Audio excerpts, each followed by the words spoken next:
competition between the United States and China is now a major feature of the economic and political landscape. On the one hand, it has accelerated global growth. On the other, it has raised the stakes and enhanced strategic tensions between the two countries. Given the vast disparities of resources, capabilities, and ambitions, the competition has resulted in a variety of attempts to control markets, prevent capital flows, and limit leverage, sometimes resulting in attempts at domination. In economic terms, the main areas of competition between the United States and China are trade, technology, and innovation. When it comes to trade, China's sheer size and market penetration have posed a challenge to U.S. exporters. For many goods, Chinese imports enjoy price advantages over those offered by U.S. competitors due to the Chinese government's active involvement in its internal market. The country also maintains various restrictive trade policies designed to favor domestic producers to ensure both access to global markets and adequate domestic consumption. In addition, the Chinese government has effectively manipulated its currency to strengthen its export position. In terms of technology, the US and China are currently locked in a race to acquire the latest innovations.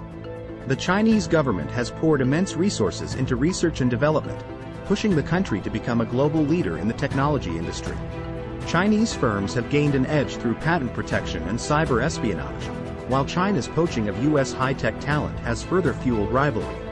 Additionally, Chinese firms often engage in illegal techniques to gain access to US high-tech industries that further aggravate the competition between the two countries. In recent years, innovation has become increasingly contested between the two countries. China has made a concerted effort to become a leading innovator by investing heavily in research and development initiatives at universities and in the private sector. The Chinese government has also implemented various measures that encourage foreign companies to relocate to the country to facilitate their production and long-term development.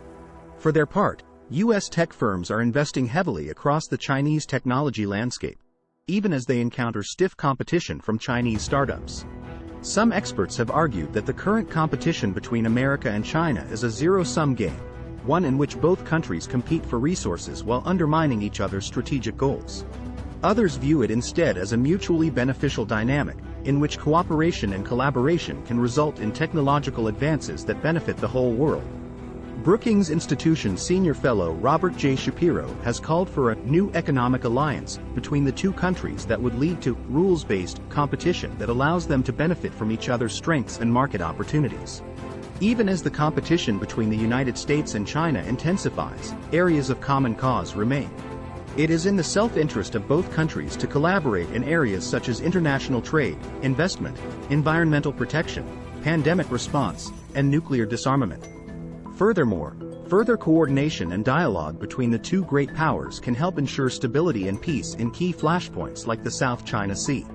Ultimately, the best way to ensure that the competition between the US and China does not spiral into an all-out war is for both sides to avoid the kind of zero-sum thinking that drives much of the conflict, and cooperate when and where feasible.